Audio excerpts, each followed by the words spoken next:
10, 9. Ignition sequence start.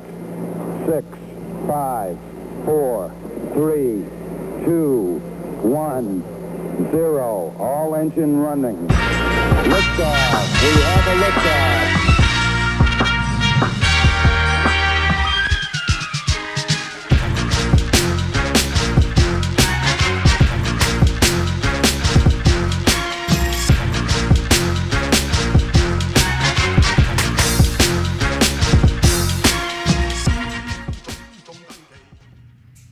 Welcome to another episode of Two Dudes in a Spaceship, the show where we talk about science fiction, and occasionally conspiracy theories.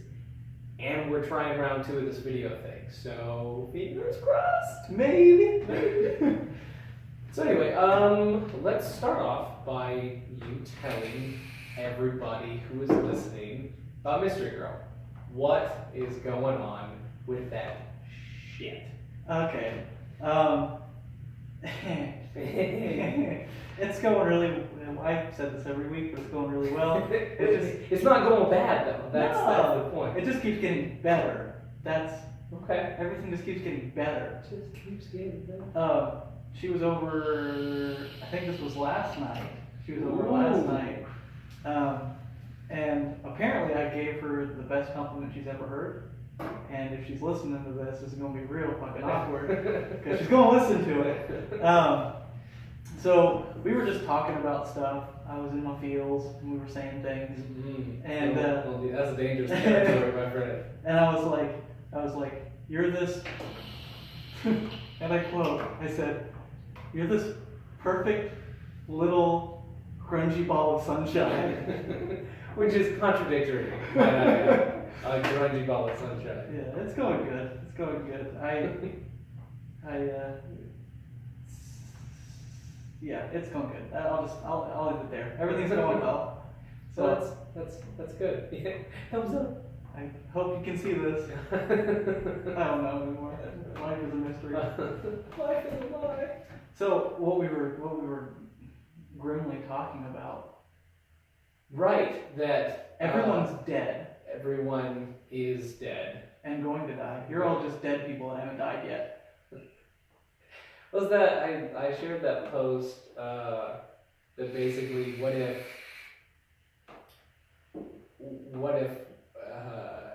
so they say when you die you experience your entire life right before your very eyes for there's just 7 minutes of brain activity after actual death, and the theory is that is like your whole life flashing before your eyes or what have you. So somebody proposed, and I think I had shared this once before, that what if in those 7 minutes you are experiencing your life but in dream time, so it's happening in real time and you are currently dead right now, and you are experiencing your life in real time because you've already died. And it hurts my brain. Yep. Ouch. Because and then at the end of the cycle, you die again, you can start that all over again. Because when you die, your brain is flooded with DMT, which for those of you who don't know is a hallucinogen that makes you trip balls. When you die, you trip out like a motherfucker. Best high ever. Best high ever. Last high ever. Too. Yeah.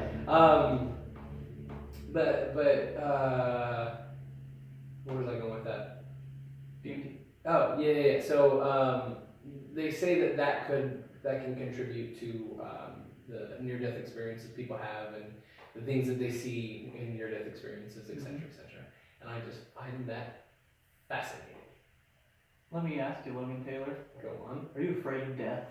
I feel like I should be. Because you're an atheist. I am an atheist. Let's say that. Let's just call it what it is. You're an atheist. You can call it what it is. So aren't you just terrified? Of no longer existing? I used to be, but I'm trying to think how to word this. I saw an interview with Neil deGrasse Tyson about this topic. Smart dude. It's smart dude. Cool ass dude. And somebody asked him the same thing because Neil is obviously, as a scientist, he's also an atheist. And he's like, well, what happens when you die? What do you think happens when you die? And he said Well, I mean, probably nothing. Nothing happens when he's like that. The guy's like, well, doesn't that bother you? He's like, well, I mean, why would it? Because do you remember anything before your birth? Do you remember anything that happened before you were born? I read this. Yes. You don't remember anything that happened before you're born. Why would you assume, or why would there be anything after you die? We just don't know. I understand that once you become a self-aware human and a conscious, free-thinking human being, that's scary. It's a scary thought to think that everything that you are is, it's just gone, and there's nothing after this, nothing before this. So honestly, I don't know. I'm kind of indifferent to the topic. Without getting super somber, I've had a lot of, my family is very religious. Always have. I was raised, Christian or what have you. But I've lost a lot of family members over the years, and I actually lost quite a few in a very short time span.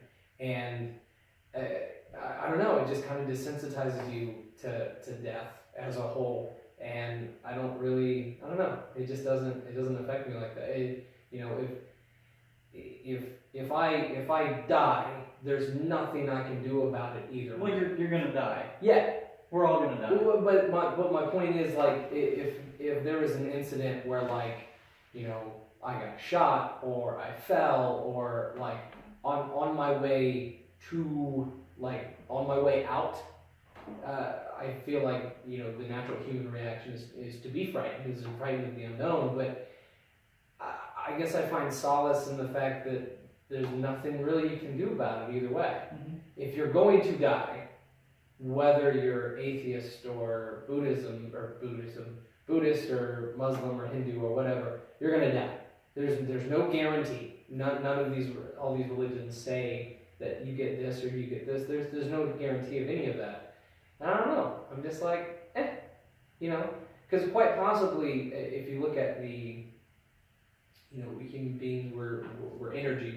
We're made of, we're high. What's the word? We're fructose corn syrup. Oh, yeah, fructose corn. We are high fructose corn syrup. No, we're machines. We're beautifully just this awesome piece of. I'm trying to find my words here. Basically, we're a bio machine.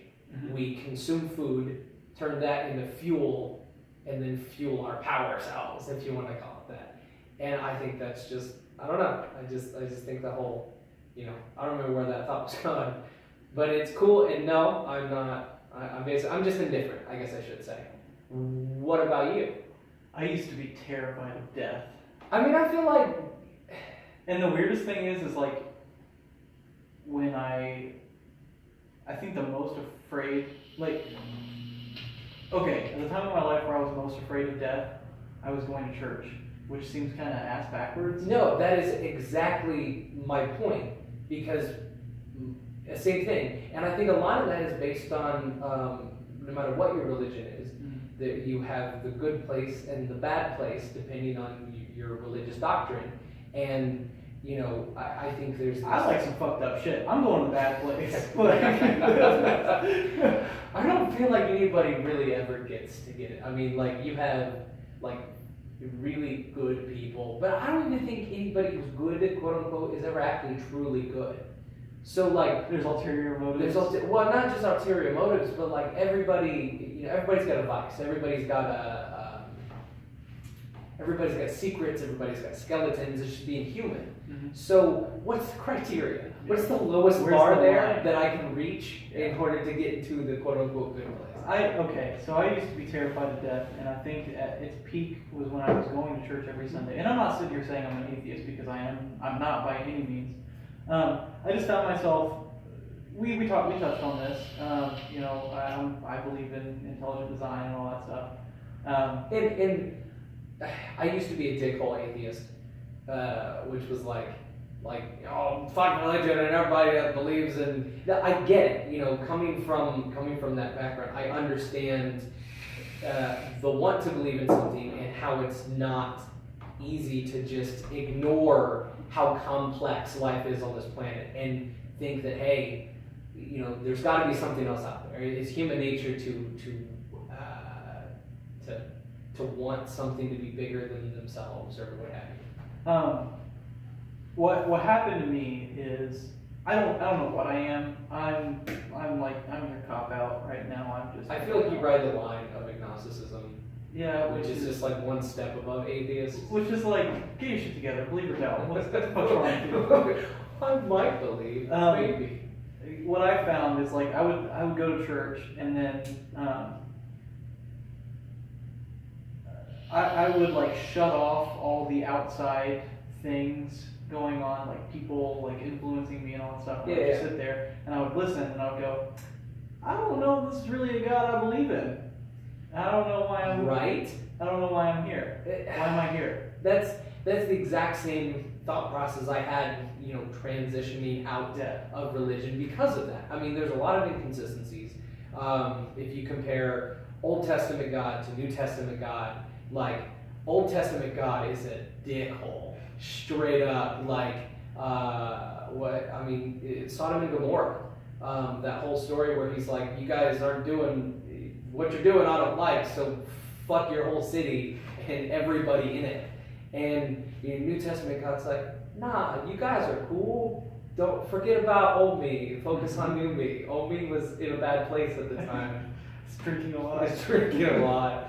I don't know. So long story short, I've gotten to a point where I think I've grown up a lot, and I'm not afraid of death. I think it's a grand opportunity. Yeah. Not saying that I'm gonna like shoot myself, I'm not suicidal or anything. I'm just saying like I think so everybody knows right. I think it'll be a cool little endeavor. Well, because what if you die and there is something else? Yeah. You're like, oh shit! Well, I didn't see this coming at all. Nobody was prepared. There's a. I feel like it's the beginning of the end. Yeah. That's kind of the way I'm looking at it, and that kind of makes me excited. Like Envy on the Coast. For those of you listening to Envy on the Coast, fuck yeah, they're great. They've got a line in a song called Lapse that is, it goes, I'm not afraid, at least not to die. I'm afraid to live and not remember why. And I'm like, yes, that's how I want to live my life. But that right there. Well, I think the thing is, the thing too is, it's not, I don't think anybody's, I think when you're religious, any religion, it's not afraid of death per se. Because my parents are very devout, and your mom is so precious. they're wonderful people, and I think that, I shit talk religion a lot because there's a lot of things I don't like about it. But I think that my parents' choice to raise me in a religious household and certain values that they instilled in me, based on their religion, as far as like, I don't know. I just think they parented kind of okay. Like I didn't turn out so bad. Yeah. But my issue was in my teen years when I started to kind of abandon religion anyway. They pushed it down on me, and that was just, I think that's what made me rebel that much harder. Mm-hmm. And it's this awful disconnect when you're struck with, this is what I believe, this is what I've been told to believe for my entire life, but now I don't believe it. Now what? But talking about like the afterlife and stuff, I think it was a good film. I think it got shit ratings, but Netflix has a movie called The Discovery. Jason, I want to say Segel, but everybody gives me shit about that. I don't know if it's Segel or Seagal from How I Met Your Mother. Oh, yes. Okay. So however you pronounce his last name doesn't fucking matter. He plays a serious role where his dad is a researcher, and his dad actually started to record people's brainwave activity at the time of death, and was able to turn those into visual signals, and was able to actually image the stuff that somebody sees when they die for a few minutes after they die. And it basically comes down to he comes out with this discovery that there is life, there is something after death. You do go somewhere when you die. But the consequence of that is there was mass suicides because everybody was like, fuck this shit, I'm out. And exactly. The film's really good. It's like I said, it's one of his more serious roles, very science fiction heavy, but it's an interesting film because it does discuss something that is not normally talked about as far as in the way that it's done. And it ends, I think, in a pretty interesting way, which I won't spoil because I highly recommend it. But no, the other thing I was going to say, I'm a big Stargate fan. Have you watched Stargate at all? Nope. Awesome. It's awesome. It's like... Stargate was one of those shows that kind of came on like Yeah. real fucking late on Fox. Yeah. So I caught a couple episodes, but I never followed it at all. My history with Stargate, when I was a kid, my dad showed me Star Wars, right? And just like every good father should. Yeah, because if you don't, you're a terrible parent. You are a terrible parent. But no, so he showed me Star Wars, and I was just fascinated by space, and I think that's kind of what got me into science fiction. But then, for whatever, my mom's not into science fiction at all. Like I try to talk to her about sci-fi shows and superhero movies and stuff. She's not into it, which is fine. She's a very, very simple woman. Very precious woman. Dad's a lucky man. Anyway, I think you're trying to hit on my mom. This is getting weird. I'm just trying to push to make you uncomfortable. But what's her name? Cindy. Cindy. Cynthia is her full name. Cynthia. Yes, Cynthia. Sounds Cynthia. right to it. Stop. You weirdo. But no. So anyway, so my dad showed me Star Wars, and then Dad's gonna kick my ass. You've seen my dad. He's a big ass dude. Yeah. He will kick your ass. Yeah. But we're getting off topic. Yeah. Okay, so Stargate. For those of you who missed the Stargate thing, it's just, late 90s, early 2000s, based on the film of the same name. They turned it into a series. And in short, they discover this gate buried in Egypt that actually creates an artificial wormhole between planets, and they just travel through it, have adventures and shit. But for whatever reason, my mom was into it. I have no idea why. Like I said, she's never been into any other science fiction my entire life, but she was super into Stargate. And I think, I can't remember how old I was, but she was watching it, and I was like, oh, what are you watching? She's like, Stargate. And then I was just fascinated because one of the opening, when the gate actually activates, when it connects to another planet and to another gate, it does this, it's still one of my favorite effects that I've ever seen in cinema. And so there's this outer ring that is like a dialing address, but it's got to dial the other gate. Once it locks in, it shoots out this big fucking tornado vortex it looks like water, and it comes straight out, and then it re-solidifies, and then it's like this shimmer, like a puddle. It's this big space puddle. It's a big space puddle. Awesome. But no, she was just into that, and I was just hooked. But my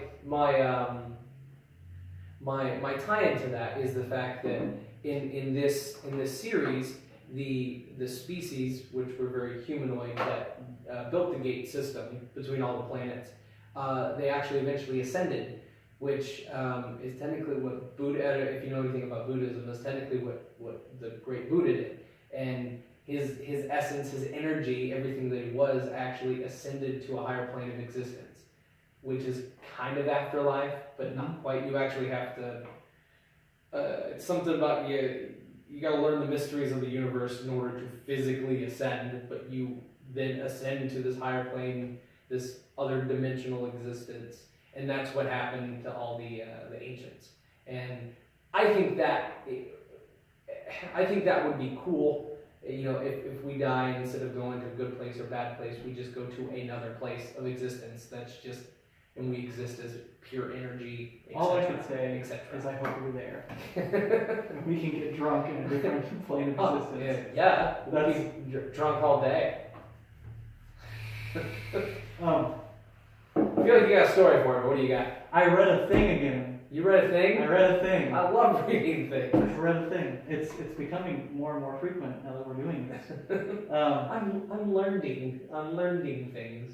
So I got real fucking generic and just got into Google and clickety-clacked up a search for recent scientific discoveries and advances and stuff. Yeah. What do you got? I'm gonna read you this opening statement. I'll be super stoked. I'm already excited. In a world-leading study, researchers at this university, because I cannot pronounce that, have proven a method for multiplying laser power using diamond, demonstrating that lasers similar to the Star Wars super laser may no longer remain in science fiction. Wait, so you're implying that like the fucking lightsabers and shit and like fucking No, Death Star laser.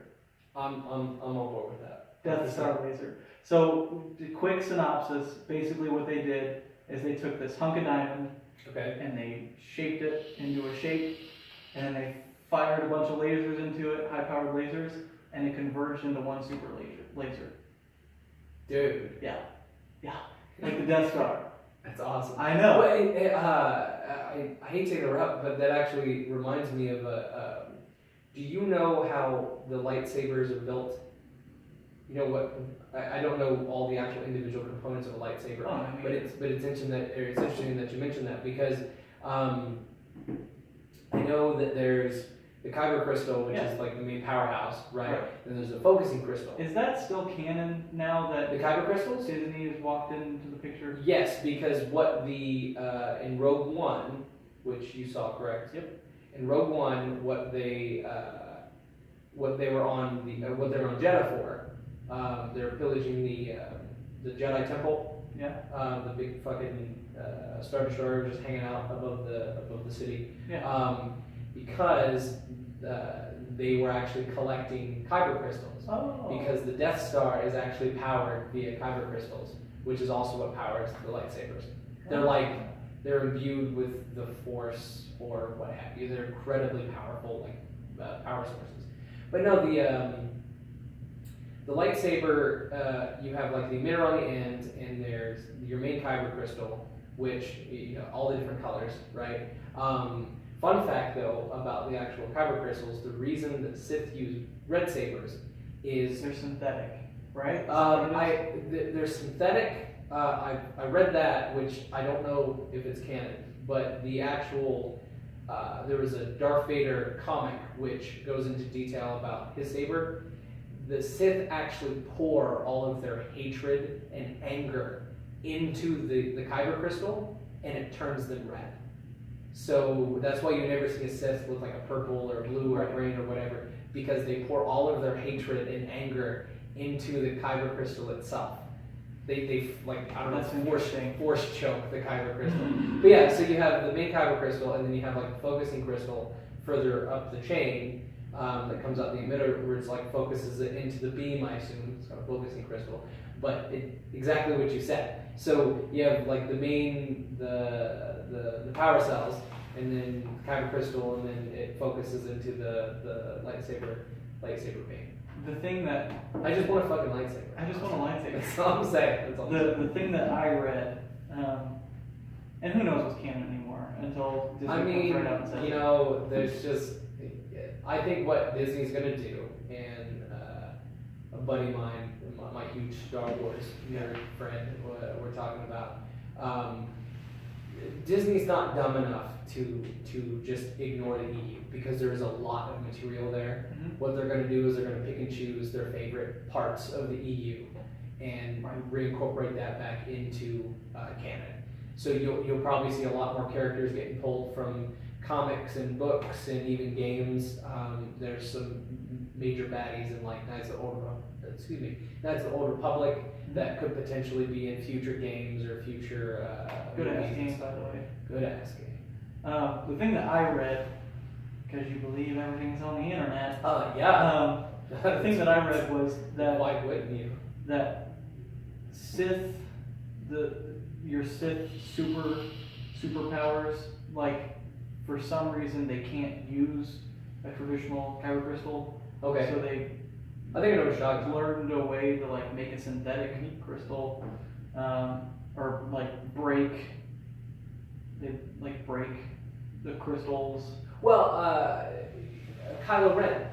Yeah, I think his is cracked. I think that's Yeah. why it puts off that weird. Yeah, the reason it's not a true beam is because either that was the only one he could find, or that he could get from. Because what happened is like I believe the Empire, I told you, collected all the kyber crystals for the Death Star and everything, and then they also, I believe that's actually part of what powers the Starkiller base, the big space weapon. I believe that was also powered from kyber, which I could be wrong, but but yeah, his kyber crystal is cracked, and that's why it's got those two things on the side. The two His like cross guard. cross guard. Yeah, it's they're exhaust. they're vents, Yeah. because it'll overheat. Yeah. It's a badass design. Oh, yeah. But not very practical. No, well, I feel like you can hack your own fucking arm yeah, off. and you also have I guess in one of the books, which I believe is canon.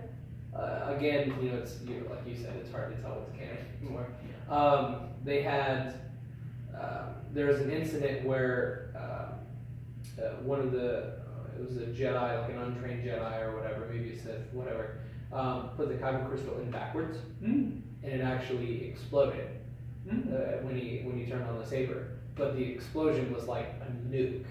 I mean, there's a lot of fucking power in it, which makes it kind of makes Kylo more of a badass because he's working with a cracked one that is super dangerous anyway. But yeah, so I guess if you invert a kyber crystal, you're dealing with a nuke because the thing goes into like a feedback loop. Yeah. And then just explodes. Dancing with the devil. Yeah, dancing with the devil. Dancing with the devil.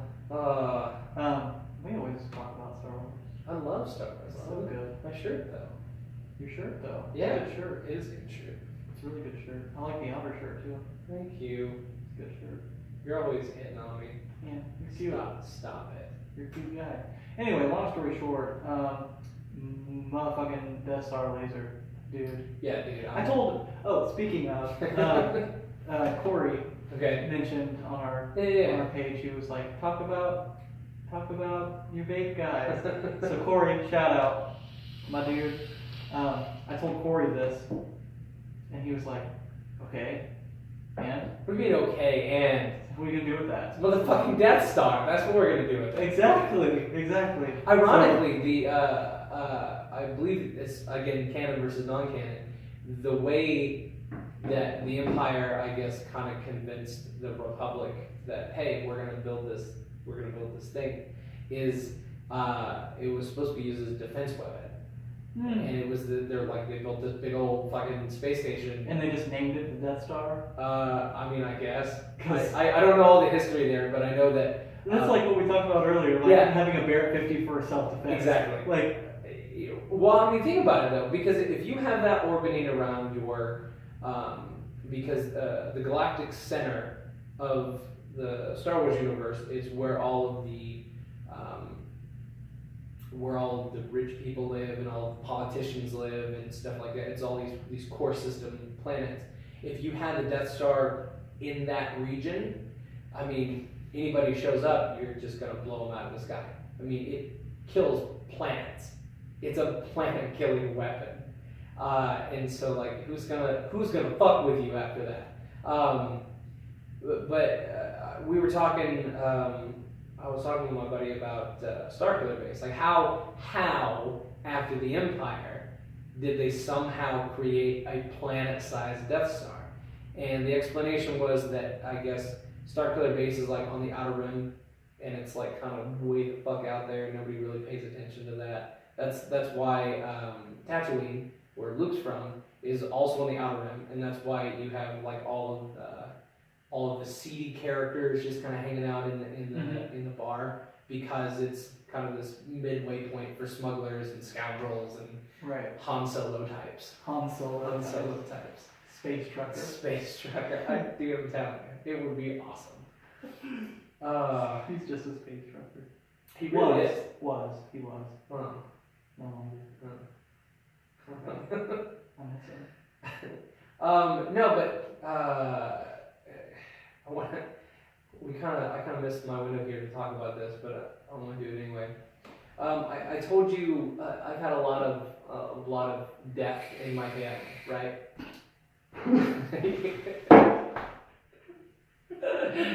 That was funny. Cut that out. It was fun. I'm not gonna cut it out, or it's gonna stay. But no, it's Just edit that out. You good? All right. So it's something I've struggled with that is, you know, they're all like church-based funerals because, like I said, my whole family is religious, and something I always struggle with is like if I was asked to give a eulogy, you know, being the eulogy, right? yeah, being an atheist, like how would I do it? And I stumbled across this from NPR, and I'm gonna read it. It's not that long, but I don't know. I like the way it describes it, and it's from commentator Aaron Freeman, and the question asked was about. He just says he has some advice for you for planning your funeral, and then Aaron Freeman starts his dialogue, and it's you want a physicist to speak at your funeral. You want a physicist to talk to your grieving family about the conservation of energy so they will understand that your energy has not died. You want the physicist to remind your sobbing mother about the first law of thermodynamics. You want your mother to know that all your energy, every vibration, every BTU of heat, every wave of every particle that was her beloved child remains with her in this world.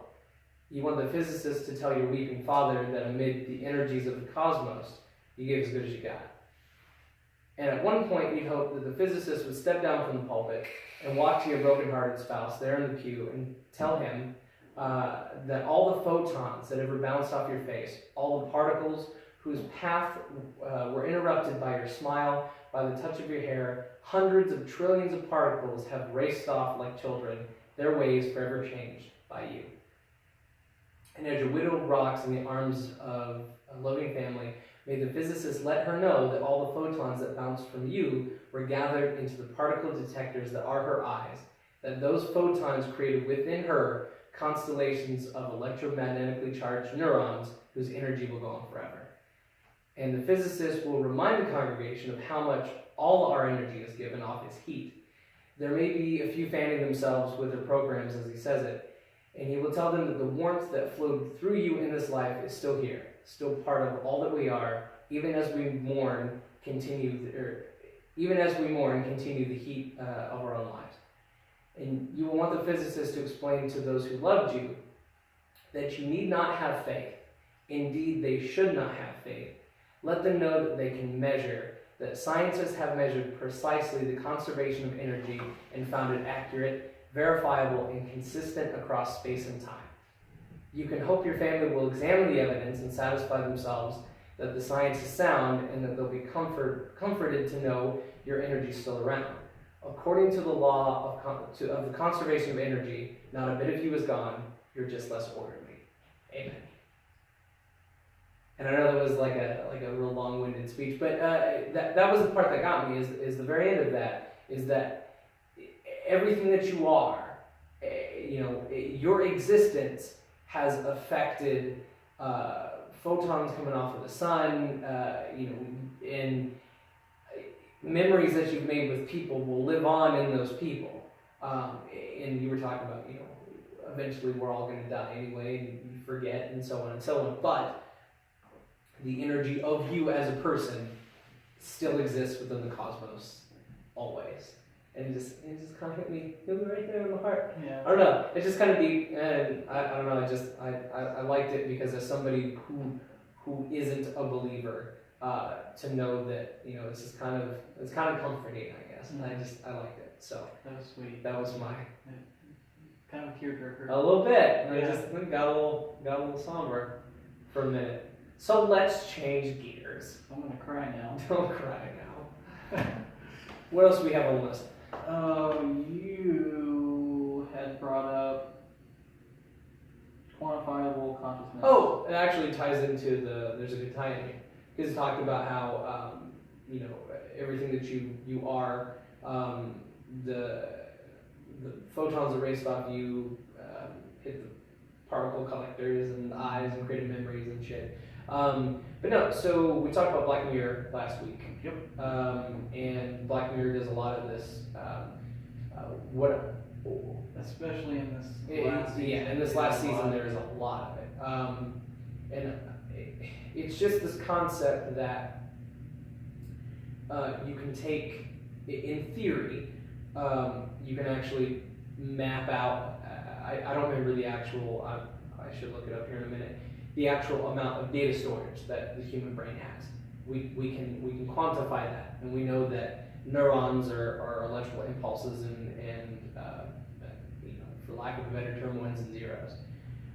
Which means that in theory, given enough storage space, you could take everything that you are, your entire consciousness, and copy it, at least for now, we don't have a way to transfer it, but copy it onto a device and have your consciousness, everything that you are, in a secondary space. And I think that's super heavy. And I think that we're actually really close to being able to do it, especially with quantum computing, and we're getting more into AI. And I think what I'm excited about potentially is, even if we can't transfer consciousness and live on forever as a computer architecture, but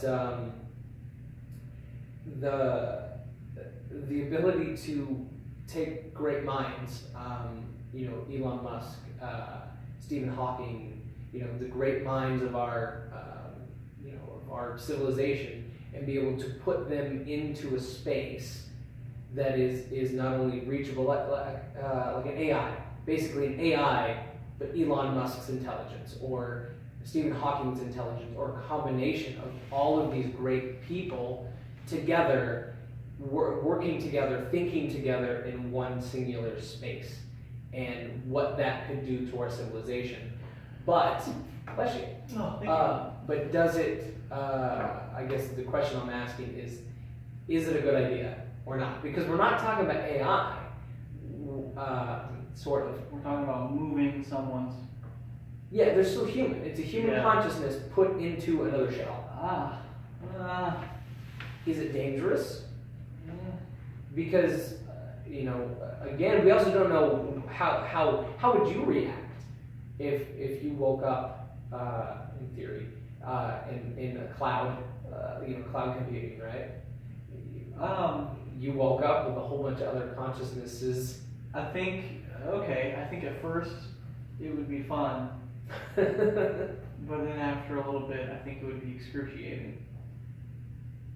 I mean, I don't think you're... I don't know. It's just, for me personally... I have such a negative view after watching Black Mirror. I don't want to be stuck in a teddy bear for eternity, and no one can kill me because it's illegal. Just kill me! Just let me die. Yeah, I mean, there's definitely some hang-ups there. And there's this really good game that I played that focuses on this. For those of you who haven't played Soma, which is this weird, obscure Steam game, great Steam game, by the way. In the game Soma, it's a, what's the word I'm looking for? It's a horror, survival horror, I guess. I haven't played it, I don't know. But yeah, so it's, I guess we call it survival horror. Anyway, the game starts out with your character's diagnosed with cancer. So you go in to get a brain scan, essentially, and then there's this everything goes black, and then you wake up in this underground or under ocean like base. And so the whole game you're trying to figure out what is going on and what's happening. Turns out your consciousness was copied on that day as kind of a contingency. And so when you wake up, that's when this robot body that your consciousness is in is activated. So you just physically wake up inside this robot body. And then further into the game, because it's all underwater, you have to go even deeper, so you have to get a pressure suit. Well, in order to get into this pressure suit, because you're essentially just a camera strapped inside of a scuba suit, you have to transfer your consciousness a second time. And it starts dealing with these concepts that when you transfer your consciousness and you copy it, you have a 50-50 shot of the character you're playing could wake up in the new body like you're supposed to, or it could be a copy of you waking up in that new body and you're stuck behind. And that is what that's one of the biggest parts of this game is like as you copy your consciousness, it keeps going on and it keeps fulfilling the tasks, but every single consciousness you left behind is still you. You are essentially condemning a version of you to wake up in this awful place with no way to escape. And it's super heavy, and it's amazing, and because it's survival horror, you don't have any guns, you don't have any weapons. It's just things everywhere, and it's scary as shit. You need to try and survive. You just don't die. Yeah, just don't die. But you befriend this other AI, and she's part of the same system that. Broke it. She's part of the same system that you were a part of. Her consciousness was also downloaded forever ago. So it's just a whole bunch of former human consciousnesses just populating this space. And I like one of the first things you come across, because you find like broken down like robots or whatever that had consciousnesses in them at some point. Well, there's parts in it that you need to progress later in the game, and one of the first characters that you encounter before you realize that they're people, you think it's just a robot. I'm gonna beat this robot to death with a wrench and take its parts because I need it. And then you find out later in the game that these are all people. And then it starts to, because there's this one part where this door is locked, and you have to get this part from the robot that's just kind of gone batshit, like just kind of lost its shit. And it's the only way to get the door open. There's no other way to get the door open, so you have to beat to death this robot that you now know has a human consciousness in it in order to progress in the game. I love that shit because it challenges your morality as a human, and then it just makes your heart hurt at the same time. I don't like it. I don't like it. I don't know. I see the benefits, but is it worth it? I don't know, man. I think that... I think it all breaks down into what are your values? I don't want to live forever. No. Because I think that would be awful. Yeah. However, I'd like a couple 100 years. I mean, I'd be cool at capping it at 1,000. Like 1,000, I think I'd be done. Because there's a whole lot, there's a whole lot of technological progression that's happened in the past 100 years. Hell, we didn't start, NASA started in we started going to the moon and shit in the 60s. Yeah. So it's been I can't do math right now. 50 years? 50, 60 years, whatever. So in less than 100 years, we have gone from sending probes to being on our way to colonizing planets. Can you imagine where we're going to be in 1,000 years? Dyson sphere. What? Dyson sphere. That's the next logical step. We build a big old fusion reactor out of the sun. Sun sphere. Sun sphere. You mentioned Elon Musk. Yeah. I saw some Elon Musk memes and I just loved it. They're the best. There was one that I saw that was like we should really keep an eye on this dude because he has a supervillain name. And I was like, yeah, he does. He does. He really does. Oh, but speaking of Elon Musk, they just test fired the Falcon Heavy. Did you hear about that? No. Okay, so the Falcon 9 rocket is their main flagship rocket, which has done all the cargo missions and stuff to. That was the Dragon. Oh, that was the Dragon. I believe the Dragon is the capsule. The rocket that launches it is called the Falcon 9. It's part of it's the self-landing whatever. I got you. So the Falcon Heavy is literally like 3 Falcon 9s strapped together. Some duct tape. With some duct tape and ratchet straps. But then looks good. Send it up. Wait, no, he actually there's an interview with him about it, because they've had to push back the launch several times because of the fact that they've run into issues. They've run into because Elon Musk even said, "You think it'd be easy? You slap a couple of them together and launch that bitch." But the problem is it starts to affect aerodynamics and weight and everything else is now tripled and then affected by the addition of all of this extra thrust. So they test fired it, I think, last week. And this is the rocket that, originally Elon Musk made it sound like he was going to send his Tesla to Mars. But he's actually not sending it to orbit around Mars. He's sending it the same distance from our sun that Mars is. So deep space, essentially. Okay. So that's its first payload. He's going big. His car. His first launch, because like I said, they test fired. His first launch of the Falcon Heavy, he's strapping his Roadster, his own personal Tesla, to it and launching it into deep space. While I want to say the song is Rocket Man. That is playing Rocket Man.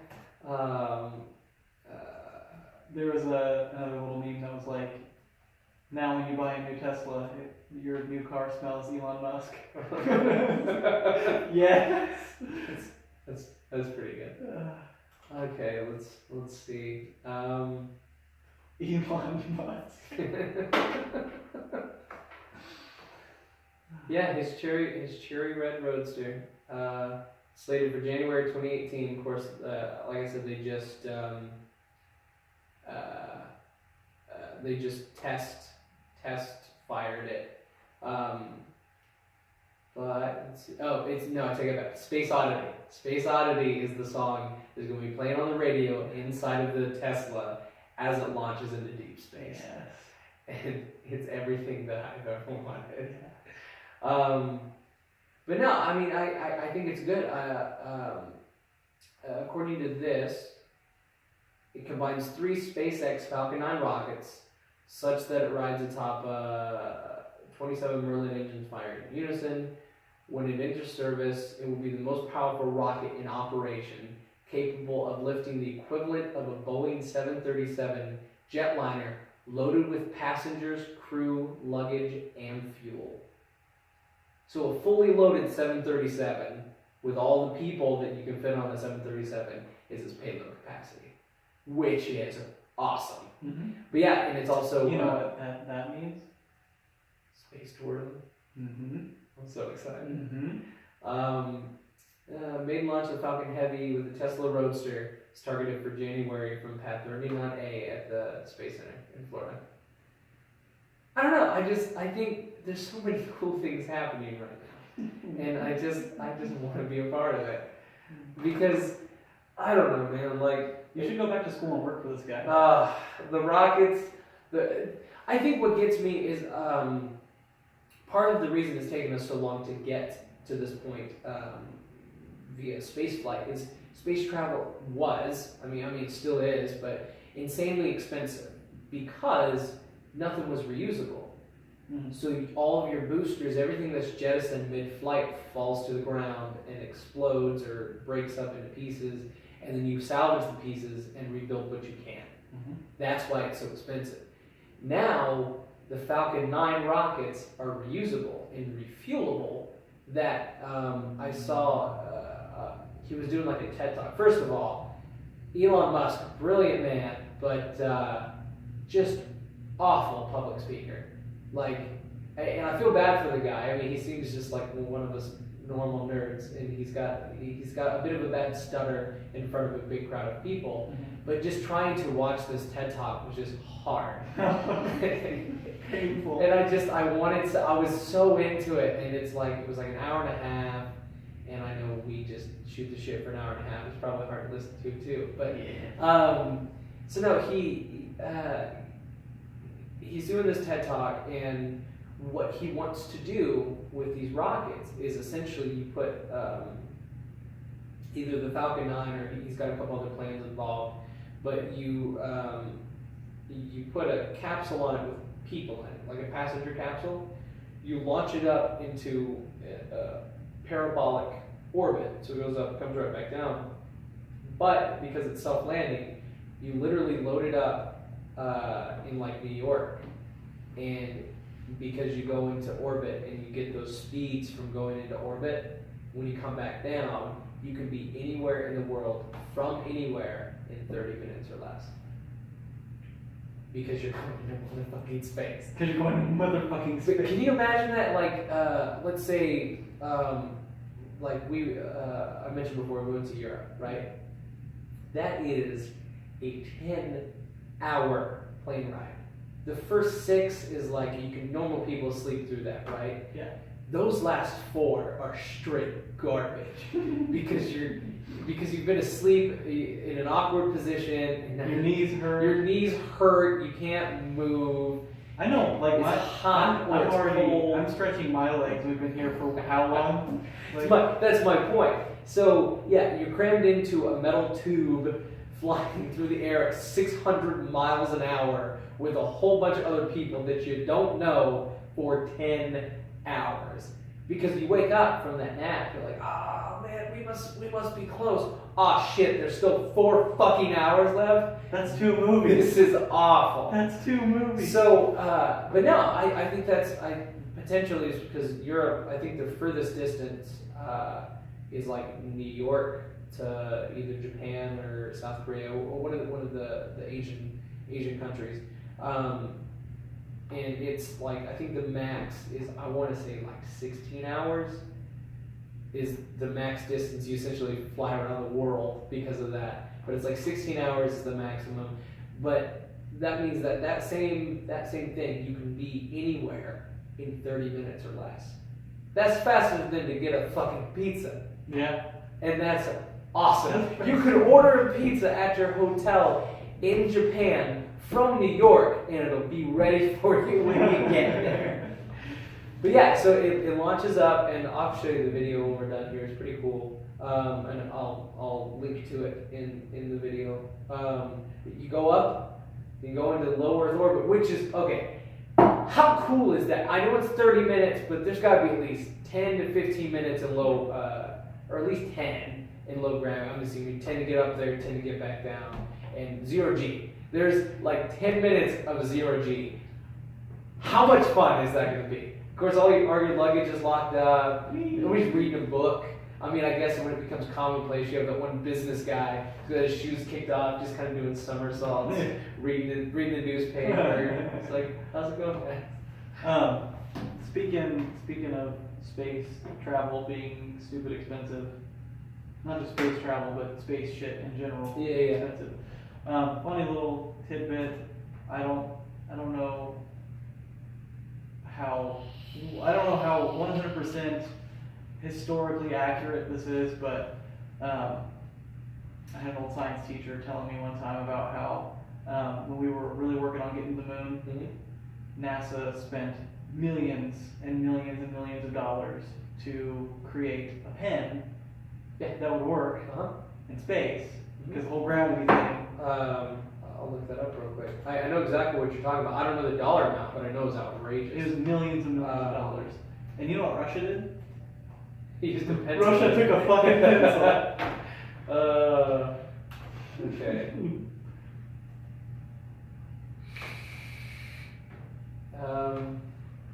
Genius. Okay, what? Fact or fiction? NASA spent millions of dollars to develop a pen that would write in space. Because, yeah, I've heard that same story. And okay. In fact, NASA ordered 34 mechanical pencils from Tychem Engineering Manufacturing in 1965. They paid $4,382 or $128 per pencil because of this. Because the originally NASA astronauts, like the Soviet cosmonauts, used pencils. And according to the actual NASA historians, they ordered 34 mechanical pencils from this engineering company to the tune of $128 a piece. So they didn't work on a pen. They want to read the whole article because that was back in '65. I think pens are better anyway. Well, yeah. I mean, yeah. Well, yes.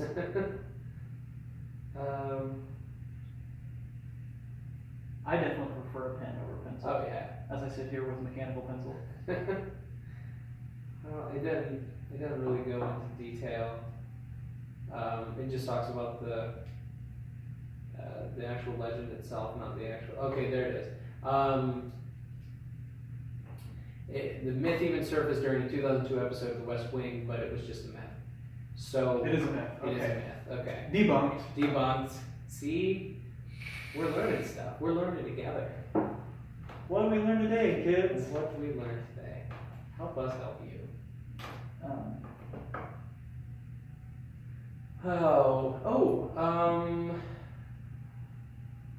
I already showed you that, didn't I?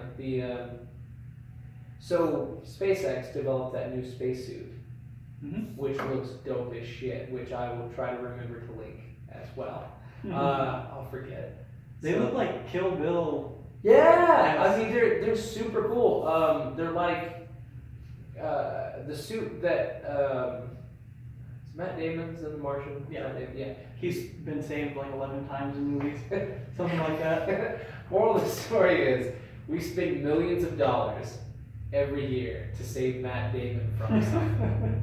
But no, Space, World War II. Exactly. I mean, I think he's immortal.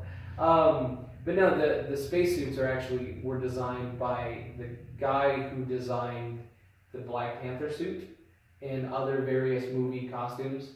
And he was actually tapped by Elon Musk, and he was like, "Hey, you make cool ass superhero suits, make us a spacesuit."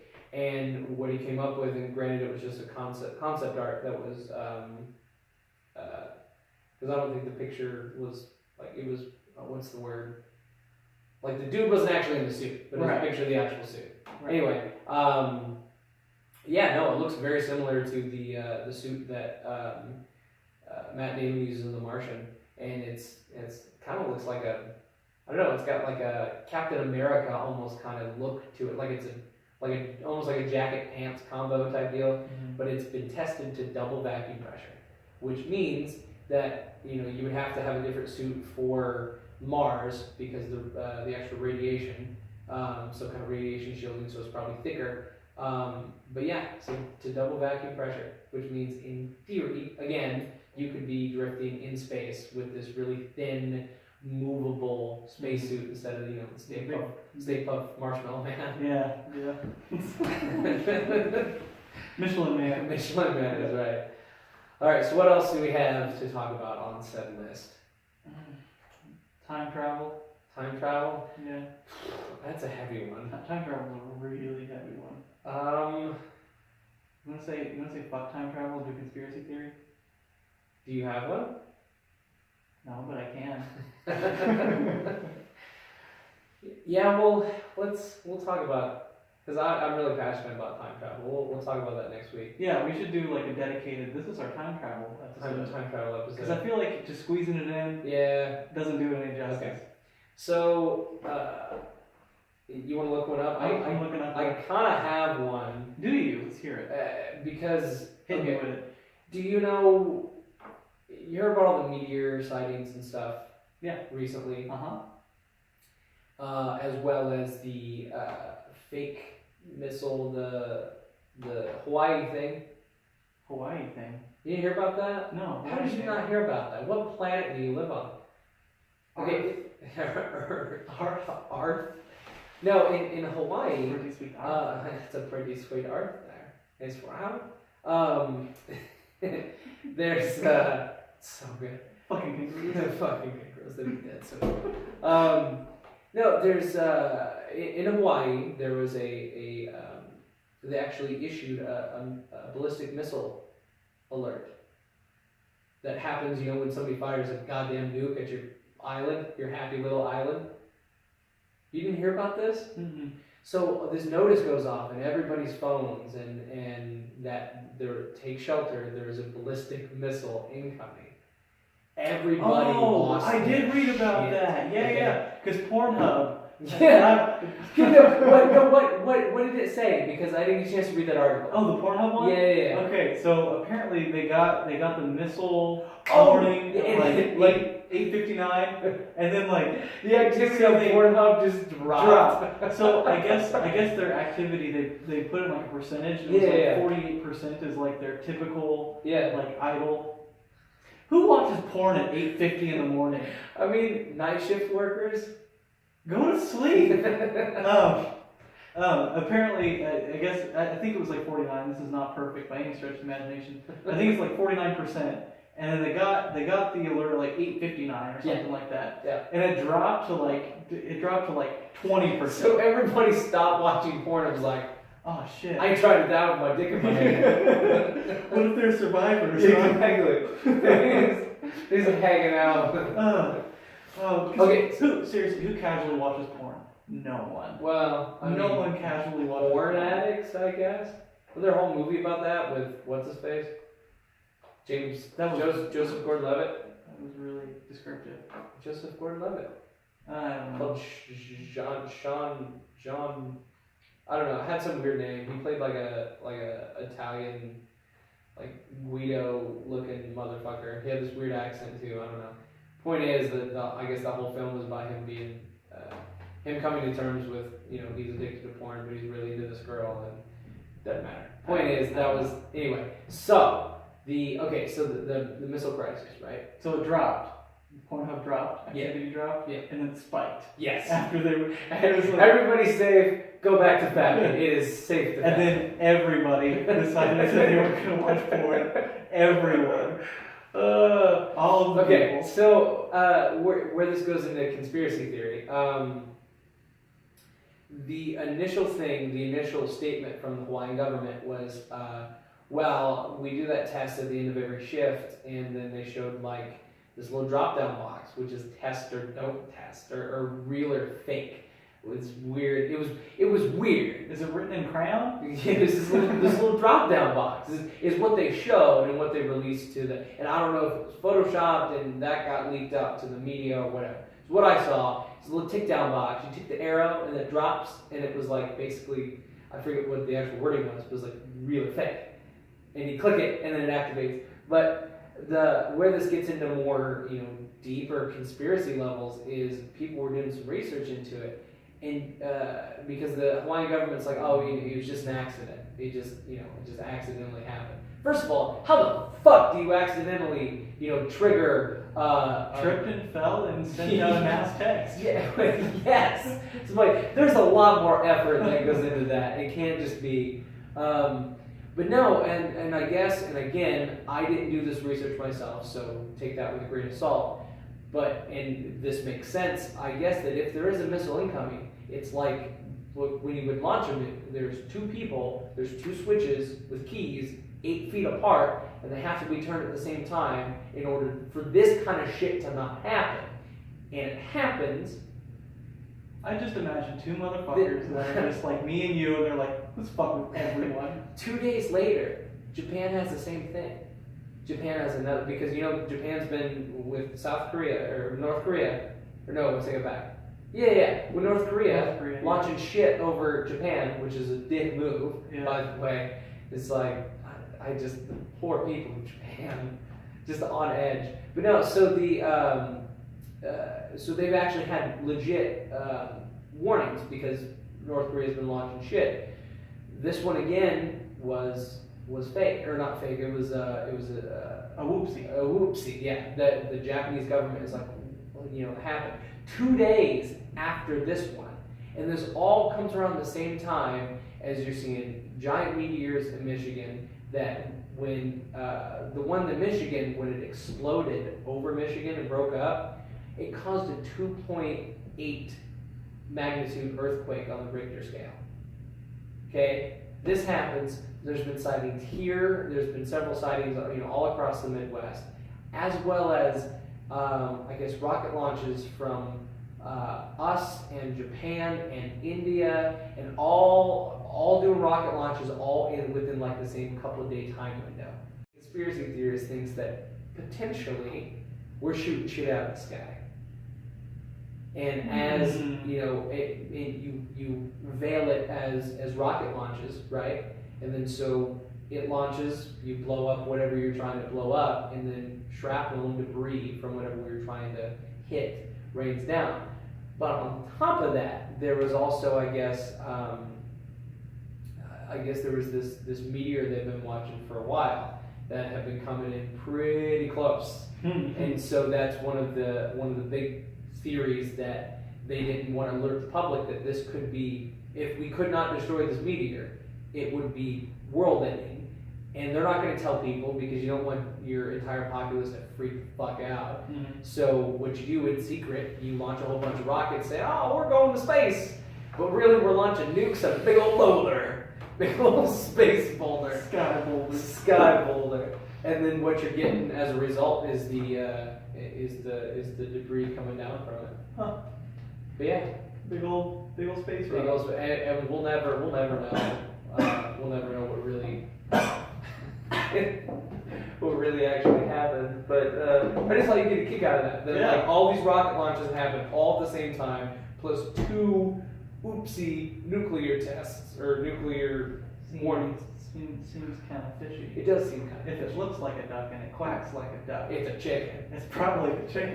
Look at all those chickens. Ironically, that's the government's response to things. It's like, but Mr. President, it looks like a duck and it's quacking, but it's a chicken. But it's a chicken. Oh, well, it obviously has to be chicken. Look at all those chickens. I want to read that little That's just hilarious. So that's a reference to a vine, and it's this adorable little girl. It's so cute. I think they're ducks. They're ducks. They're ducks. Ducks or swans or something. It's like a metric fuck ton of ducks. It's a lot. Or geese or whatever. It doesn't matter. And they're clearly not chickens. This little that level of confidence, though, was awesome. Like the camera pans over to her and she goes, "Look at all those chickens." It's just the cutest thing ever. I just want to give her a hug. God. So do you have a conspiracy theory you're gonna hit me with? Oh shit. That was a good one, by the way. Yeah, I mean, my brain working. It's something that as a self, I'm a skeptic for pretty much everything except aliens, and I only say that because I'm a molder. I want to believe that aliens and that we're they're hanging out and being like, we don't like you using nukes. That's pretty bullshit because your planet's kind of dope. We'd like you to not destroy it, but whatever. And when we do the whole episode of conspiracy theories, which is coming, there's a whole lot about like aliens and alien government interactions and stuff that I really, really want to get into, but we don't have time. How much time do we have? If we keep it at the same time limit, 20 minutes. Give or take. 20 minutes? Give or take. So definitely not long enough to talk about 9/11. No. See, that's one of those conspiracy theories that nobody ever wants to talk about because it's just... I get it. It's heavy. It's heavy. But it's interesting. Well, I think if you just... Okay. I think if you take your patriotic boots off for 5 seconds... Yes. And just look at the facts... Mm-hmm. It makes you think about things. Well, I think what bugs me, you bring up a good point with taking off your patriotic boots, because everybody wants to assume that there's no way the government could pull something like that off or do something so atrocious and essentially murder that many people. But to that, I respond with, for one, why not? Why wouldn't they? Why couldn't they? For one, for two, it's been a reoccurring thing in yes. history. Did we talk about that? I think we touched on it. That I need to clarify. Okay. I'm not anti-America by any stretch of the imagination. I'm in the National Guard. I'm in the Army. I wear a uniform. America. So I'm not sitting here saying I'm not patriotic. I think sometimes people can get too caught up in their patriotism to actually think freely. Well, and that's all I'm saying. What people fail to realize is that this whole patriotism, the government, and the way it's run. First of all, it's run by politicians. Politicians make decisions. Okay, politicians are civilians who are elected into office. Civilians, humans, we're corrupt as fuck. So, if you play your cards right as a civilian, again, my personal opinions aside, we have Donald Trump in the motherfucking White House, which, like him or hate him, it doesn't matter. He's not even a politician. He is a celebrity. He's not even like an actual, hey, I did acting once. No, he's a reality show star. That's like having Kim fucking Kardashian in the goddamn White House. That is the equivalent exchange there. Oh, well, he's a businessman. He ran a couple businesses. That's how they sold it to you. Exactly. And just that. I feel like Mr. Trump is just. I think he's a placeholder. I think that's all it is. I think he's just this face that we can associate while all of the actual masterminds are behind the scenes. Yes. We actually have time for a conspiracy theory about that my buddy Charlie brought up. My Charlie. Your Charlie? Hi, Charlie. No, he brought up the fact. Hey, Charlie, I'm Austin. Hey. That what if Trump is like a closet genius? Oh yeah, you brought that up. Like all of this is just him doing it exactly how he wants to. And then I started thinking, what if he's a closet genius good guy, where he says all this horrible, outlandish shit to get people so upset about it that they give him essentially the finger and do the opposite of what he wants in order to get progress done in the government that's always gridlocked. Mm-hmm. So when you have, which highly unlikely, based on the things that he said, but he maybe he's just really good at it. Yeah, I mean he's an actor. But no, he air quotes. He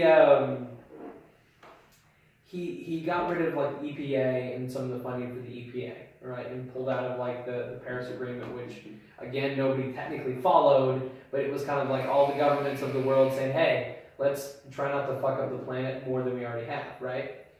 Soon as that happens, everybody gets together and was like, you know what? Fuck that guy.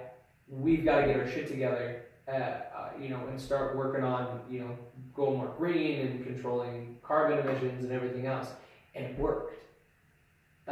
Anytime he's kind of attacked scientists have come together with people who aren't normally involved in science and are like, this guy's going to ruin everything. We need to do something about it, right? He's doing some reverse psychology. That's what I'm thinking. Like that's the conspiracy that maybe he's either a complete fucking idiot, which is probably accurate, but go on. Or he is a super genius. A super genius mastermind. It is. He's probably sitting up in the White House right now, just come here. Good. Yes, this is what I wanted. But I don't know. It's just weird because once you make that realization, that potential outcome there, maybe he is a genius. It does start to make sense because people have just gone out of their way to do their opposite stuff. He said a whole bunch of horrible racist things. But consequentially, it's caused the people of America to pool resources and come together. He became the common enemy. the enemy of the enemy, or the enemy of my enemy is my friend. So he became this basically this big punching bag for other politicians, and just because he does it, why does he tweet?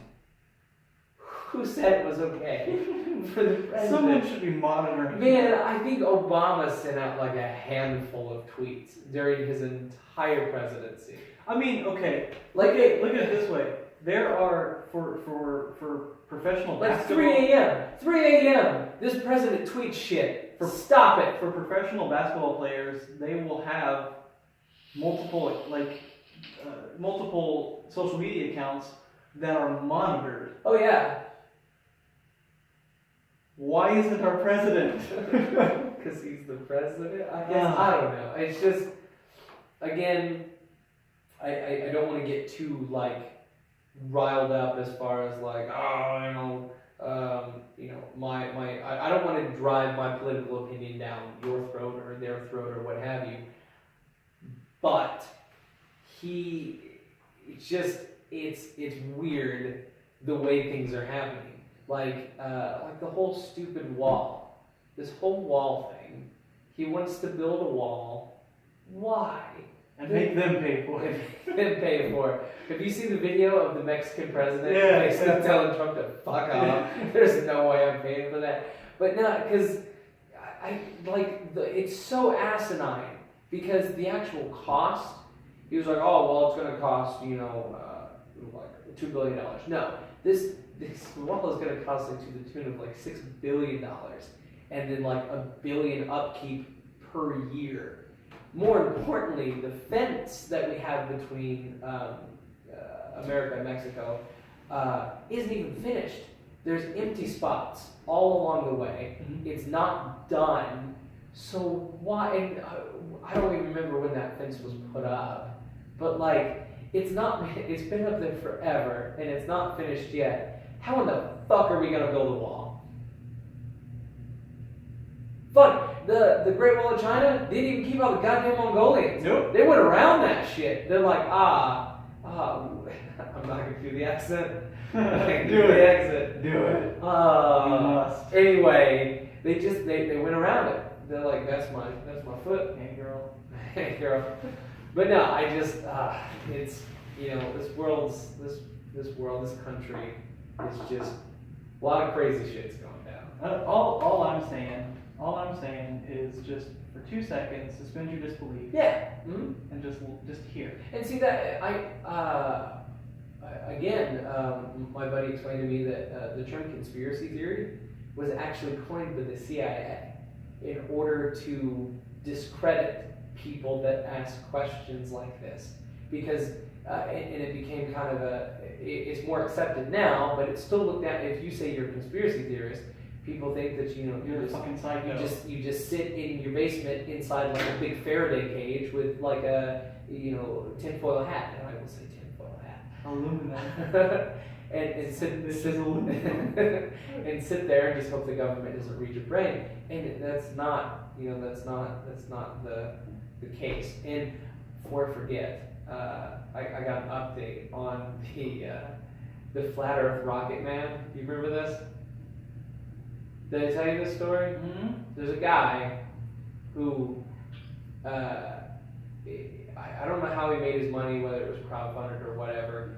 He built a homemade rocket because he was going to launch himself into the air to prove that the Earth is flat. And it is hilarious. Because I hope there's video so that they can see my reaction. What? This is just asking. Because okay, so and what bugs me about it is they get ready to launch it for the first time, and because it was a test launch, because eventually once they get the money they need to get the rocket system, they need to get as high as they think the actual dome that covers the Earth is, right? Suck a dick. Continue. Anyway, once they get enough funding to do that, prove the Earth is flat, and then whatever. So they get ready to do their first test launch, and the FAA was like, No, you're not gonna launch that shit. Which I'm sure that same guy came back with, see, the government doesn't want us to know that the Earth is flat. We don't want you to launch a homemade nuke. That's what we don't want. Even if he's got a parachute or some kind of system, he could still die. Yeah. And I'm sure the government's like, nah, we don't really. No, you're not going to launch a homemade rocket. No. Okay? I'm of the mindset at this point, let him fucking do it. Hook him up with Elon Musk, let him get in that roadster and ride that shit into space. Because the moment that, the thing is with flat earthers is there is no amount of evidence that you can present a flat earther that will make them change their mind at this point. There's just too many conspiracy theories. There's too much out there for them to be like, maybe it's round. No, you would have to see it for yourself. And then once we get to the point where space tourism is a thing, you're still going to have people that are like, oh, the Earth is flat. Space tourism is just for rich snobs. And if I had the money, and when it becomes available, I want there to be a crowdfunding campaign for flat earthers, for people who are intelligent human beings, just all come together, pool all of our money to send flat earthers into space. All of them. Round them all up. And either A, leave them there, or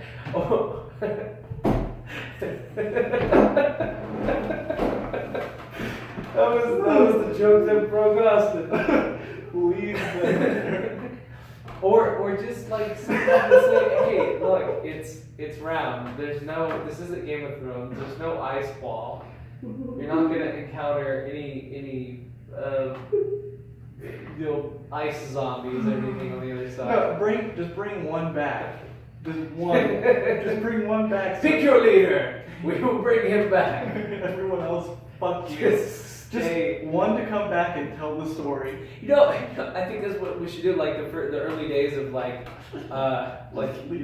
space hotels and stuff like that, where we're working out the kinks and like how to just. Are you a flat earther? Yeah. You want to go into space? Well, yeah. I'm gonna prove that it's flat. No. Why don't you just give them just close the see ya and just leave them in space, because I feel like that's the flat earther equivalent of a timeout. Yeah. You have to stay on the space station looking at the round planet for 6 months until it sinks in that you're wrong and the planet is round. Look at it. It's spherical. It's gorgeous. Look at that sweet Earth. Look at it. It's round. Oh God! I think just leave them. Just leave them. Oh, I think we're out of time, but I'll leave you guys with that. I did want to mention we are very interested to get your guys' feedback on stuff. If you want us to talk about anything, nothing's off limits. Politics, religion. We're not just stuck to science fiction, or occasionally conspiracy theories. We're open-minded. Yeah, well, a lot of the reason this became kind of the theme was because it's what we both know quite a bit about, and so we're not opposed to having your comments or ask us questions. Maybe in the future doing a live cast that we can interact with you guys. Yeah, that'd be sweet. And we're gonna bring on guests here shortly. Yes, we're gonna figure out the kinks with the cameras. We want to get it as we want to give you guys a product that you guys can appreciate, and that's something that we can be proud of as well. Yeah. So yes, Corey, you will be featured in one. Shut up about it. And so if this video works, fingers crossed. Post down in the comments, send us messages. You can reach us on twodudesinaspaceship@gmail.com if you want to write us an email. Yeah.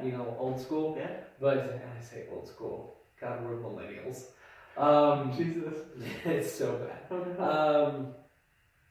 But yeah, so join us, next week, and I'm Logan Taylor. Austin Merrill. See you next time.